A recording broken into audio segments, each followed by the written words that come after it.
What's up, everyone? Welcome to the Tell Me More podcast presented by Major League Success. I have Wayne Henry with me. He is the broker of 43 Homes. And Wayne, thanks so much for taking time out of your day to join me.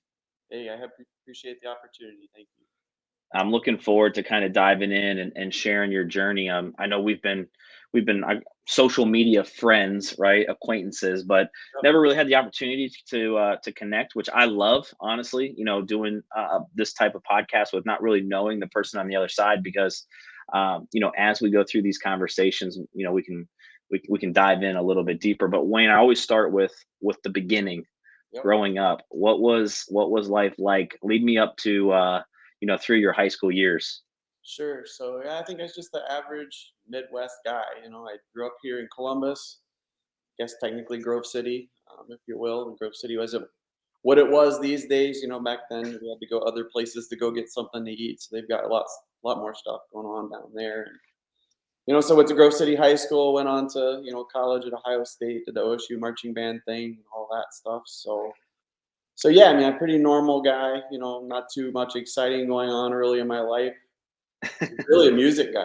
I was music major in college and, the band guy in high school and all that stuff. So No, that's awesome. it's interesting how life takes its turns and here we are. Yeah, it's well, definitely, Grove City. I mean, talk about the development that's happening down there. They just announced a huge, another development that's going to happen. That's awesome. Yeah, yeah, yeah. I'm assuming as a real estate agent, eh, you're probably for a lot of the development going on, but I grew up in a small town. I live in Pataskala now, and so I'm close to Intel and all of that. But that small town mindset kind of really hinders some of those developments. And obviously for us in the real estate side, we're like, yeah, let's go, more development, more buyers, more sellers, more houses. Yeah, so I mean, development. I mean, Columbus, some family in town, and we were talking yesterday. They're seeing all the construction and stuff going on. We're booming around here. My only Yeah. lament is I miss the days where we could get anywhere in 15 minutes. Now it's more like 30. So, but I'm all for it. Bring it. Let's do it. So, What got you into music? What got you into that side of thing? you know, I wish I had a good answer to that. Like most people have like a parent that's musically inclined. They came around to us in sixth grade and said, "Here's all the different instruments. If you want to play an instrument, have one by Friday." And some things never change. I've always been a little bit of a procrastinator, and I remember telling my dad on Thursday, "Hey, I have to have a trumpet for school tomorrow." And he said, "What?" And so the music store was closing in an hour, so we ran down the street to the local music store. He got me the trumpet, and I don't know. It's amazing how one little decision changes your entire life. But that trumpet took me around the world. I got to do things and see things that most people never get to experience. So Yeah. it's definitely something I found to be a nice outlet. I don't play anymore. People ask. It's kind of collecting dust in a closet somewhere, but it's not too proud of that. But it's I enjoy the listening side of it now. So Well, as a fellow procrastinator, I can relate to the last minute thing. yeah, yeah, yeah, yeah. I mean, you plan for some things, right? But I found the Right. best things that have happened in my life have happened on those spur of the moment kind of things. So, Yeah. No, that's awesome. Picked up the trumpet. I played trumpet my sixth, seventh, and eighth grade year. And the rule in my family was you had to at least do 1 year of marching band yeah, in high school. Well, I was at a small school, so my eighth grade year I actually got to march with the high school band. nice. Um, and luckily for me, that was the year that they were going to Disney, right? You know how like high school bands always go to. So I didn't have to do it in high school. Music's not for me. It's not my thing. My wife loves music, listening to music. I always tell people I'm terrible with actors, actresses, and artists. Like I couldn't tell you anyone from anyone, People play that game, well, she was in this, and I'm like, you're asking the wrong person. Yeah, so you got into music, got into band, went to Ohio State, was in the Yep, marching band, yep. um, got the degree in music. Did you well, first, what are some of the awesome experiences from being part of the best damn band in the land? I'll just tell you the one quick one, but my last game was the 1997 Rose Bowl. Joe Germain and the last minute drive down the field against the Arizona State Sun Devils, and the university inadvertently sold some of our seats, so there wasn't enough seats for the band. And so I plopped myself down at the corner of the end zone. So when David Boston caught the winning touchdown pass, I was just on the opposite side of the end zone. And having been at OSU during the Cooper era, there wasn't a lot of stuff, especially at the end of season, to celebrate. So it Yeah. was a nice way to literally sail off into the sunset. And if you've never been to the Rose Bowl and you're a sports fan, or even if you're not, I mean, it is truly one of the most spectacularly beautiful settings for an outdoor venue that you could possibly imagine. When the sun starts to set over the San Gabriel Mountains and they turn that purple hue and the sky lights up in like that bright orange, it's one of those memories I'll never forget. I have not been out there, but the picture that you just painted, I now have to get It's there. it's incredible, truly is. So you go through college, you graduate. Kind of what was did you jump into real estate right away, or did you kind of lead me up to the career path of coming into starting real estate? So my degree kind of left me qualified for nothing. I Been there. so I didn't go the education route, so I couldn't teach. I was more of a liberal arts, kind of guy. So I ended up working for the Columbus Symphony Orchestra. Was my first real job out of school, and worked in the marketing department. Was kind of their schlep that did the stuff that no one else wanted to do. I wore the Johann Sebastian Bach's mascot head on my body during kids concerts, all that kind of stuff. Just learning the ropes of how to market, an organization. So you know, my career kind of meandered along that path in communications and marketing, mostly nonprofit, um, some association work. My last gig before getting my real estate license, which I graduated in '97 and didn't get my license for 10 years. So from '97 to 2000, and really even in 2007, I was doing real estate part time. And so my last gig was working for an organization that at the time was called Tech Columbus, and it was an incubator for startup organizations to help get them up off the ground, and the mission to grow jobs in Central Ohio and for our region. And so the wonderful thing about that job was, I really got to see how businesses are built, how a successful business comes from the ground up and becomes something real. And so I got to see some pretty incredible organizations, doing things from like growing tracheas. There was a group in the incubator that they Wow. were growing human tracheas to be transplanted or transplanted into people. So, high tech stuff like that, and lower tech stuff. And there was another one where they invented a Velcro strap that secures an IV. So instead of having the tape where you rip it off and it Right. makes you bleed and it hurts, so there was the whole spectrum of businesses and more IT, related stuff too. But seeing what it takes to be successful in the world, and being around people as innovative like that was just truly an amazing experience, and one that helps set the stage for me going forward from there. Yeah, that's interesting. Being around, I can only imagine what that would be like being around that many visionaries. You know, uh, my team lead and my mentor is a visionary. We always work well. I always tell people we worked well because he comes up with the crazy ideas, and my personality is the one that I implement the what crazy ideas we do, and I can't imagine just kind of being in that environment where it's so forward thinking. Like waking up one day and saying, "Hey, is there a way that we can grow a trachea to be able to transplant it?" And like that doesn't come to my brain. Like that doesn't work for me. 99.99% of people in the world would never think about that. Yeah, yeah, You need the people like you and like me who aren't the engineer or the whoever it is that's creating it that knows how to do something with it. So I yeah. did go back to school got an MBA. So I went back and tried to further my education. So that I had more to contribute to my business in the world, and so that helped. But learning from those people and kind of just I look at business and life like a puzzle. It's like you got all the pieces, you just kind of have to figure out how to put them together. And I Yeah. think you raised a good point is that I'm more of an introvert than I like to admit. So I would rather be able to do everything on my own in a box, but that's not the way the world works, right? You got to have connections and people who complement each other. Yeah. And so building a team, and all of that stuff, whether it's real estate or these science kind of related businesses, it's the same basic principles. You're just doing different things. So Yeah.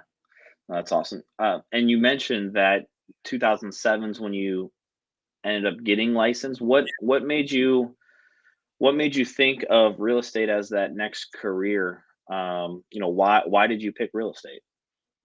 but I mean, I guess it sounds so stereotypical of people who end up in real estate, but there was always this in me. It's like I remember as a kid, there was a show. If you grew up in Columbus and you've been around long enough, there was a show on Sunday mornings called the Sunday Morning Home Show. And it was Caldwell Banker. Actually, it was King Thompson. It wasn't even Caldwell Banker back then. And so they had like a spot for 30 minutes every Sunday morning. And they did kind of the circle pics thing, where the pictures kind of faded in and out. And I remember getting up as a kid and watching that show. So it's like, even as a young guy, like I always felt it like as a part of me. And my mom and we would always go to the parade of homes and we drive around and look at fancy houses that we could never afford. And so I think in the back of my mind, it was always something I wanted to do. The insecurity of the income and having worked in a W-2 job where you know what you're going to make every month was a obstacle for me. It's like the security. I'm more of a and less of a risk taker in that way. Yeah. And so it took me a while. And in 2007, I got my first job in the for-profit world working at a commercial real estate company. Okay. And so they offered to pay for me to get my license. I was working in a marketing role, so I was not actively selling or leasing, spaces. And so I jumped at the opportunity to get the license. And we couldn't do residential stuff because it was a commercial firm. So I just kind of had it parked there. I wasn't using it, but always had a desire to. Commercial just wasn't for me. It's like it's way too much about the money, and I like money as much as the next person.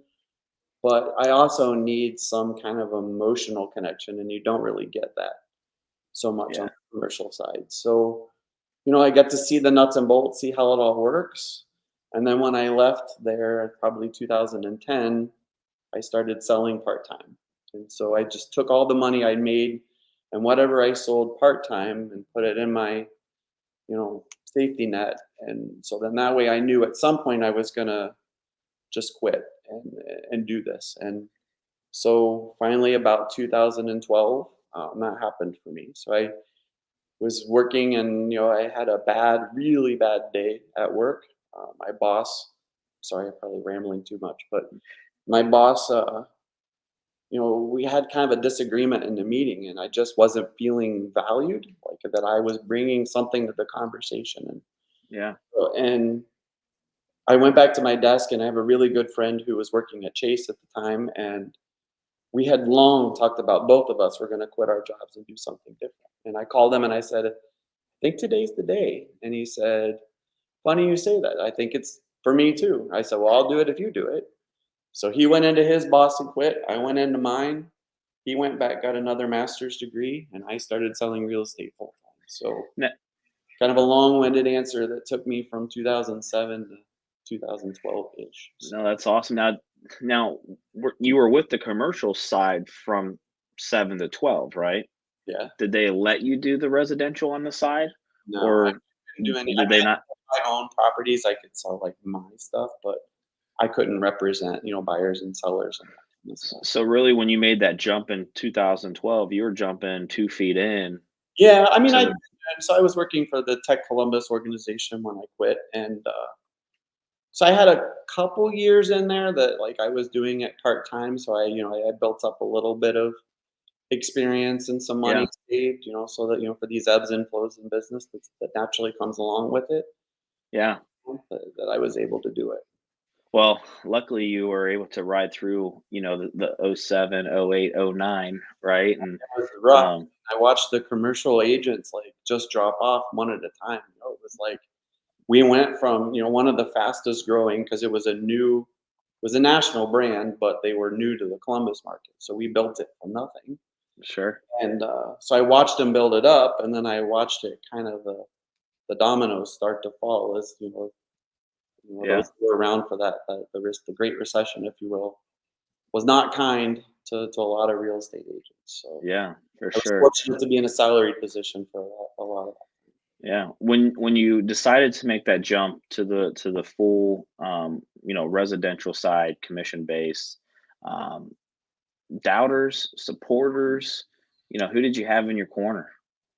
You know, I'm an incredibly fortunate human being, and that like I've got the best friends, the best family, um, and so I didn't really have any doubters. I didn't have anybody that said this is a bad idea. Everybody in my circle is very supportive, so that helped a lot.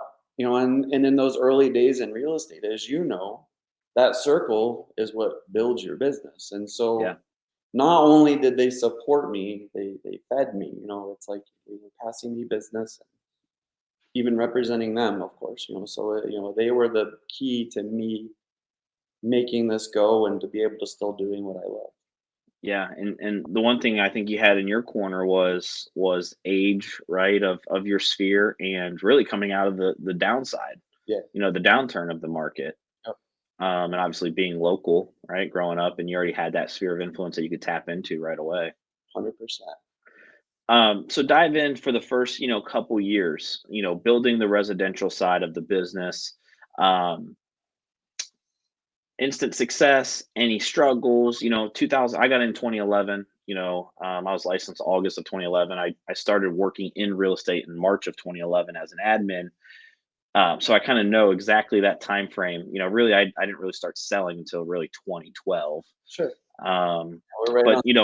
did you hit the ground running, and it's just been all success since then? Can you talk about some of that Sure. first couple years of getting in? Well, I mean, I wasn't breaking any records. I wasn't on any lists or anything. But I was making more money than I had ever made. Within those first couple years, even on the lower end of like a production spectrum. And so Yeah, I mean, I'm sure there were times, and I don't remember too many really negative experiences or times where I was worried too much. I mean, I'm sure we've all experienced at some point, like I'm going out of, the fear factor of I'm going out of business and like it's all over, right?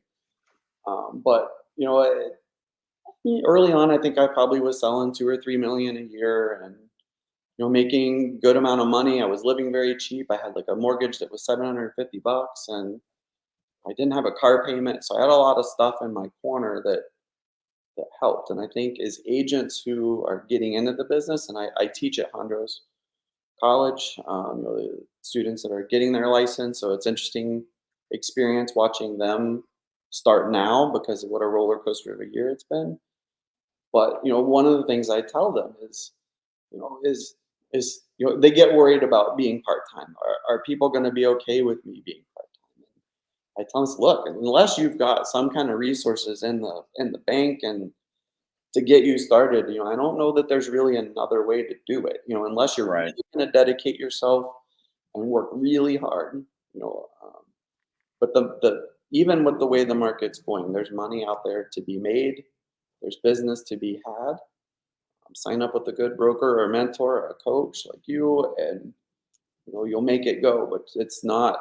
I tell people I use the field of dreams analogy. It's like if I build it, they will come, and it doesn't work like that. It's like a lot of people get their license and think a few posts on social media and they're going to be the next rock star. And it just doesn't work like that. So I enjoy being the broker, working with the students and helping them you know, learn and do the things that I probably did wrong, in those early days. So Yeah. I wasn't breaking records. I did okay, But so 2015 is when I got the broker's license, and it kind of took us to the next step. So No, that's awesome. I gotta joke. I have to ask. When we got licensed, there was probably what 10, 15 people in our classes at Hondros. And yeah. then Back in when I did it, like in 2007, the only way you could do it was in that classroom. Like, there was no online, there was no click through slides. So our class was actually pretty big. They had, yours was big probably in '07 because the market was crazy. well, yeah, and everybody, yeah, the market was crazy then, and everybody thought this was easy money, and it's a little bit of that now, but is that it was a big room. They had that big room in the middle, and now in the classes that I teach, we're in a small classroom, and it's maybe 15, 20 people. Yeah, So it is much smaller. No more people doing it online than others. online. Yeah. Wayne, when you got into the residential side, did you just jump in by yourself? Did you join a team? Nope, I just Um, on my own. And weirdly enough, again, it's like you're asking for the planning guy. It's probably not me. But I got an email, a random email from a broker, and it was John Stomps at Berkshire Hathaway office up in Powell, and so went and met with John, and then later that day transferred my license, and I just did it all on my own. It was John was a wonderful broker, and I felt so like I had this anxiety in me. I didn't want to let him down or hurt him. When I was leaving the company, he's such a yeah, good guy. And I just remember going into his office, and he was great about it. He's like, if this doesn't work out, the door's always open. You come back. He's like, we've enjoyed having you. And so I just landed in, I don't know, I'm fortunate that I land in places that I don't know how it happens, but I'm where I'm some supposed to be. sometimes it's luck, right? I tell people all the time I got lucky. Um, the people that know me know the story. Like, I literally went online, found random people in real estate. I think I googled real estate agents. Um, the only person to respond to me was Tracy Chambers from Keller Williams Uh-huh, Consultants, uh-huh. and met with her. And she's like, "Hey, I got a young dude wanting to build a team. I think you get along with him well." And the rest is history, Yeah. and it was just luck. And I tell people, if I didn't have Ryan as my mentor and team lead, I wouldn't be in this business. Oh, sure. You know, You got um, someone that's gonna help. Like, and John was my guy, and he, he's a little older school. Like, he's older, like older than yeah, me, and so I had to kind of find my way because technology, like social media and stuff, was kind of in its early stages, back then. So, yeah, and John wasn't real in tune to that kind of stuff, but I was young enough at the time, I figured it out. So, but you have to have someone like him or Ryan for you that's gonna help you lay that groundwork and be successful. Because if you try to figure it all out on your own, you're never gonna get there. yeah. No, I'm right there with you. So 2015, you decide to get broker's license. Um, Kind of walk me through the thought process behind that, because obviously there are agents, that, you know, for some that's the natural next step, right? They want to kind of go and do it and maybe build their own brokerage or whatever the case may be. Some people like me, like I don't want that because I don't want the liability and all of those things. Kind of walk me through some of that thought process, and then kind of lead me up to 2015 to kind of current day. Yep. So I'm an only child, which means I'm stubborn. I like to do things my way. And I always knew when I got the license, like once I started selling and I figured out this is for me, I always knew I was going to go the broker route. And honestly, you gotta have, they say 20 transactions. It's really 40, we know, because it's each is Right. a month. But really I hit 40 and I went and sat for the broker test. I didn't waste any time. And at that moment in my life, it just, the MBA and my experience at Tech Columbus and watching people grow a business, real estate was a natural fit for me to do that. I'm not a tech guy. I'm pretty tech savvy, but as far as creating technology, that's not me.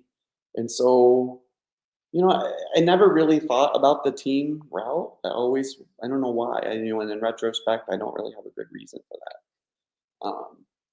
But I started the brokerage. I'd actually brought some of my friends into the brokerage where I was working before I got my broker's license, and they came with me. So I had a few from the beginning. I think we started with probably 3 or 4 people in those early days.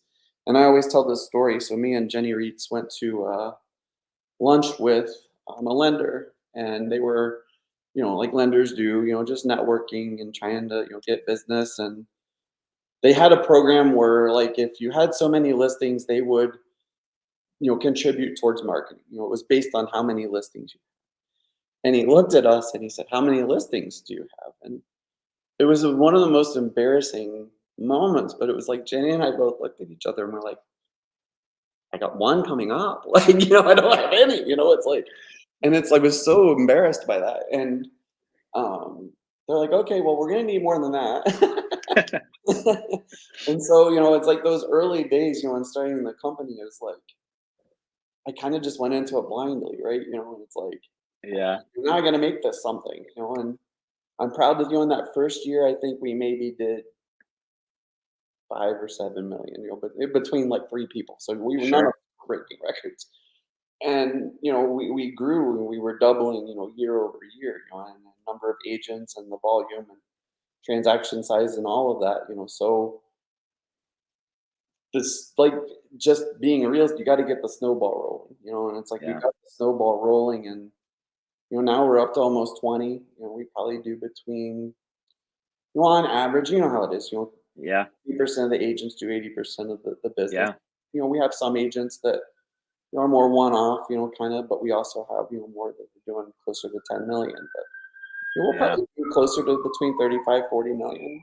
So we're not still not breaking any records, but it's all been mostly organic growth. It's like meeting yeah. people through our agents, agents I've co-opted with, or people I've met through Hondros, like either through classes or networking events or whatever. So, but we've just been kind of keeping the snowball going, and hoping it keeps going in that direction. So No, I love it. When you're building something like that, whether it's a brokerage, whether it's a team, y- or as an agent, I tell agents like you have to fall in love with the process. If you don't fall in love with the process, it's going to be brutal for you. It's probably not going to be the right career for you, I had a right? my real estate class that said, "I don't like not being able to be in control."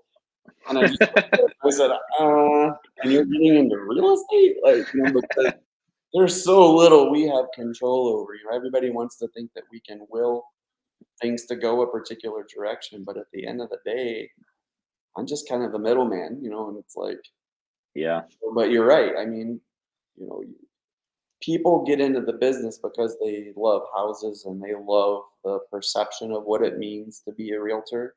yeah, But we know perception and reality are two entirely different things. And and I like to believe that I've kind of learned in recruiting and meeting people which are going to be the more successful agents.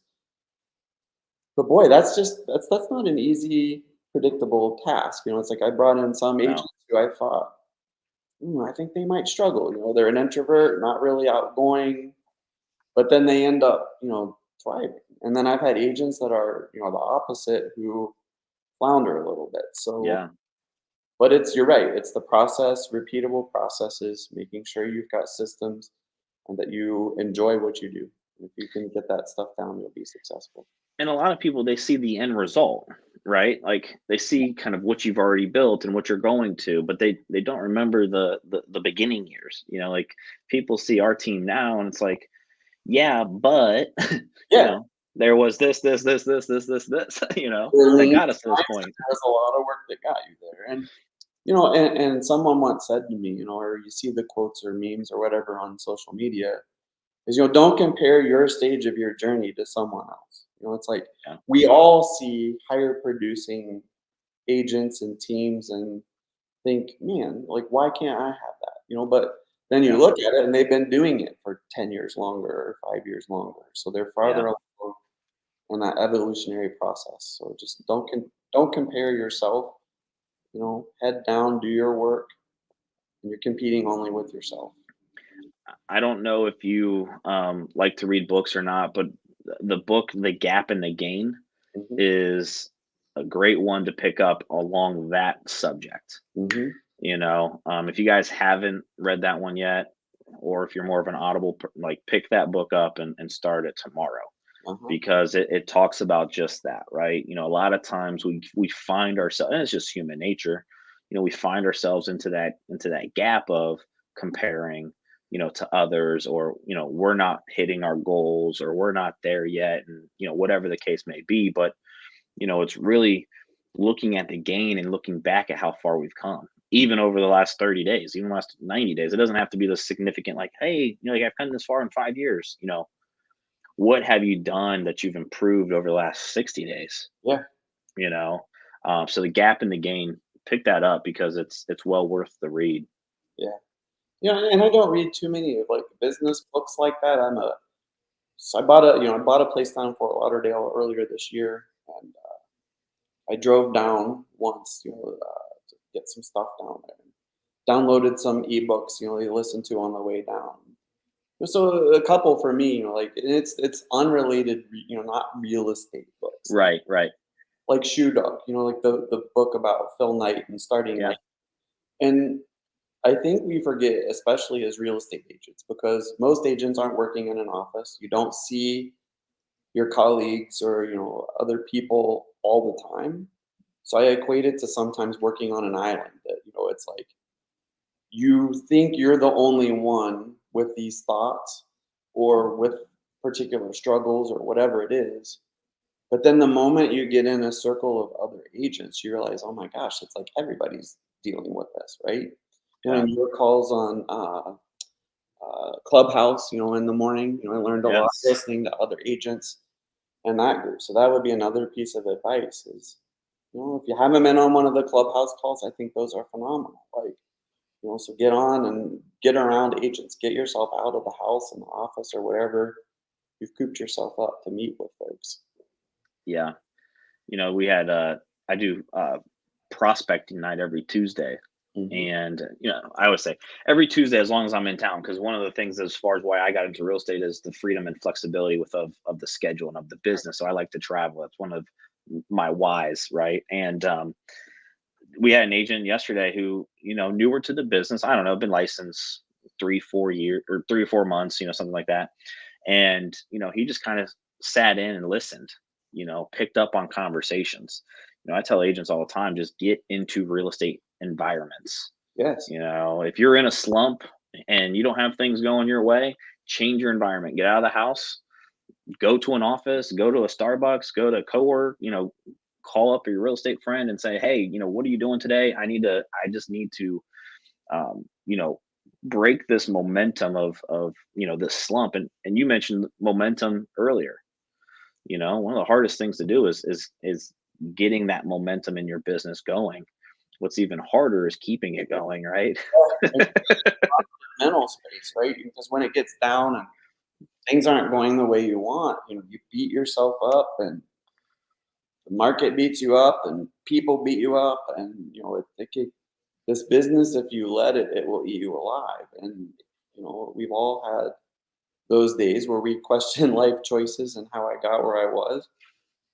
But the beautiful thing about our business is like it's all very temporary, right? It's like Yeah, one bad transaction is not going to last forever. It's maybe 30 days and then you move on. But yeah, yeah, get out. There's a local meeting somewhere every day of the week, like Worthington, Delaware, wherever you are. Get up and go to those because they're usually the successful agents that are there. And success to me breeds success. So being yeah, around successful people makes you want more, and you see how people achieve what they do. yeah, for sure. Wayne, I want to kind of move into the future now. Yeah. What's something that you're looking to accomplish over the next 12 months? So for us, I feel like there's so much uncertainty right now. Like we're is it 2 o'clock yet? The Fed's about to make their next announcement. What's that going to do? Like Yeah, moving forward, with interest rates and everything that's going on, for us, I have been in I guess my short and long term goals kind of play off of one another. But I love the client side of this business, so I hope no one takes this the wrong way. But I want to get to the point where I'm not regularly representing buyers and sellers, right? I'm Yeah. just the broker managing this business and helping my people be more successful.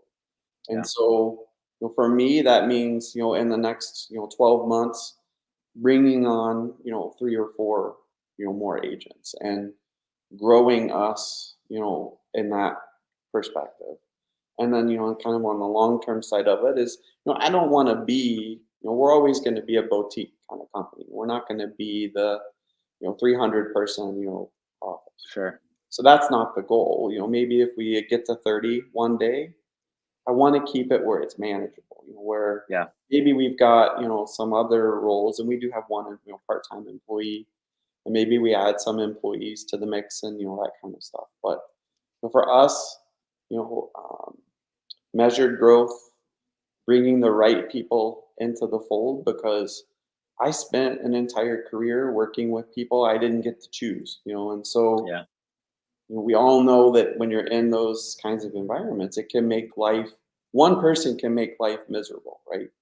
And Yep. so for us, it's all about just, if you fit our culture, I can teach you to be a good agent. I can't teach you to be a good person. And so if you fit our culture and the mold, so that's why I say measured growth. I'm not looking for anybody. I'm just looking for the right ones who we make the right fit with. I love it. What's something that you're looking to do and accomplish in the next 5 years? I think just more along those lines is, like, just keep the growth moving, keep us moving forward. You know, I bought this place in Fort Lauderdale. It'll hopefully be my retirement, place where I eventually, I'll be wheeled out in a stretcher. It's like that's where I'm going to be. And so it sounds maybe self-centered, that, like, maybe this is almost a detriment of, like, people, well, why do I want to work with him? He's going to live in Florida. But it's like, I can help people manage situations and processes from anywhere, Right. so, and I'll always have my home here. We'll always have a place here.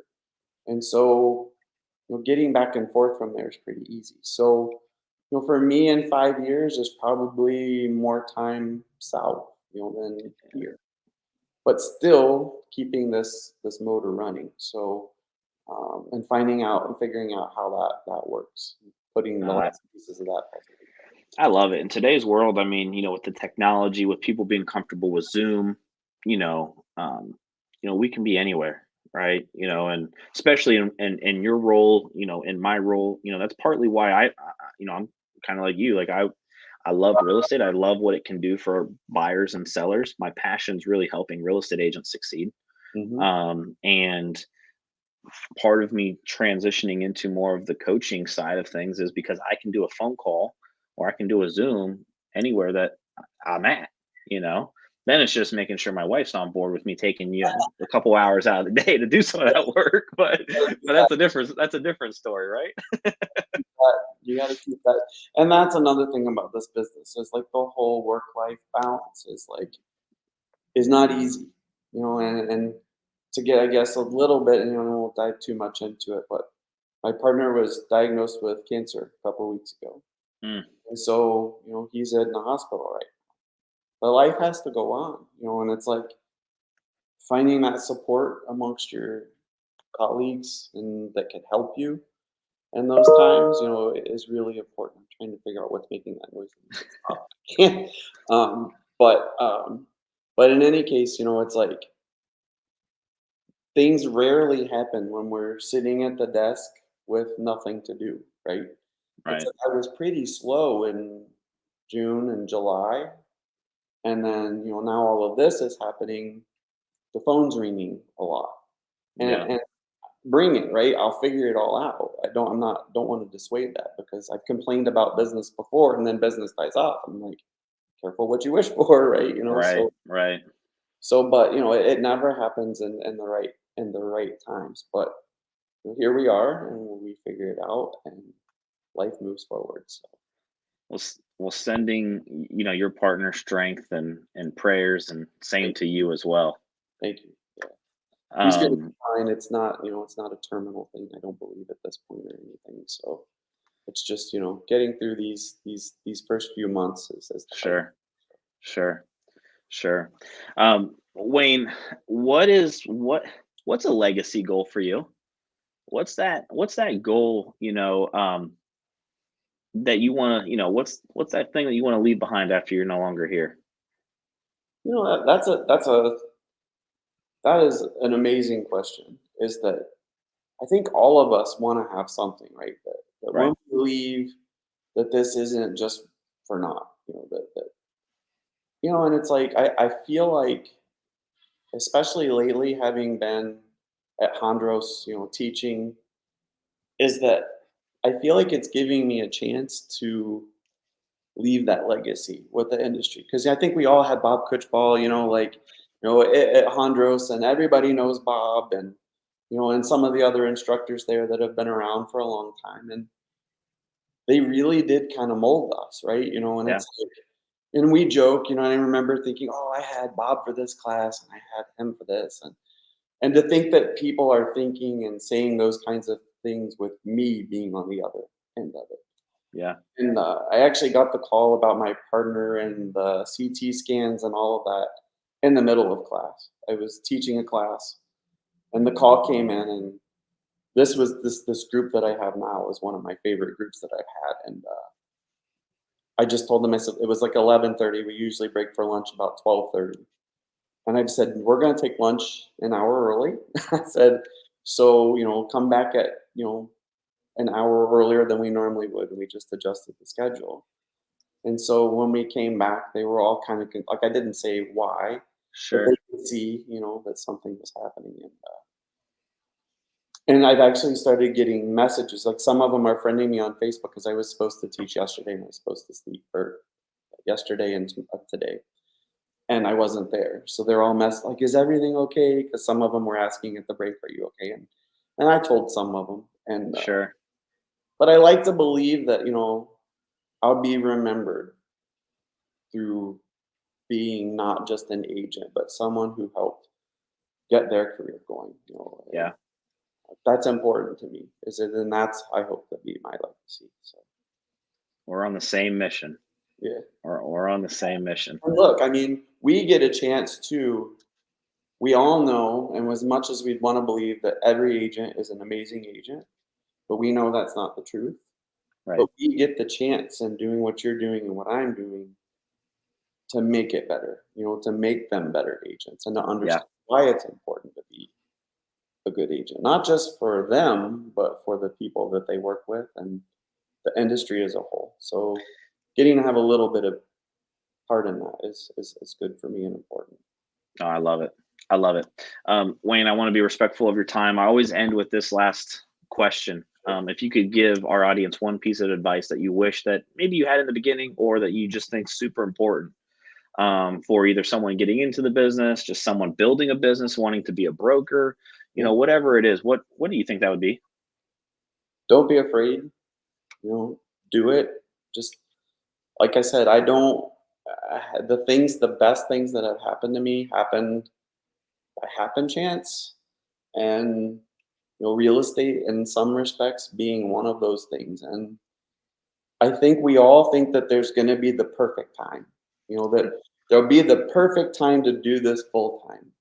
And I'm here to tell you, it's never going to feel like the perfect time. Now, Yeah. you need to really think it through, to have a support system around you, and um, to kind of just at least have a direction where you're going to go. Um, but don't be afraid to go there and do it, because, you know, um, it's kind of cheesy, but I know I'm like probably the one guy that still watches American Idol. But Lionel Richie said, he's like, life begins at the end of your comfort zone. And I don't think there's a truer sentiment, is that Yeah. if I stayed in my comfort zone all of the time, I'd still be working and the kinds of jobs. And look, there was nothing wrong with those jobs, and I probably would still have a level of happiness, but the happiness wouldn't be what it is going and working to make someone else more successful. And I Right. got the control over my life to live my life the way I want. And that is the beauty of our career, is that you can make a lot of money. You can, if you want to make just enough where it's like that happy point, that is your destiny to choose. No one's going to choose it for you. So if you've thought about joining a team or starting your brokerage or doing whatever it is that you're hesitant, you'll figure it out. Just do it. Don't worry about it. There's going to be worries. There's going to be hard times. That's unavoidable. Yeah. Just go do it. And I think the bigger regret will come is that you never did. So just do it, and things are going to happen the way they're going to happen, and you just put the work in. And at the end of the day, you just hope for the best. And I've been very fortunate to end up where I am. So hope No, other people get that experience too. that's awesome. That's awesome.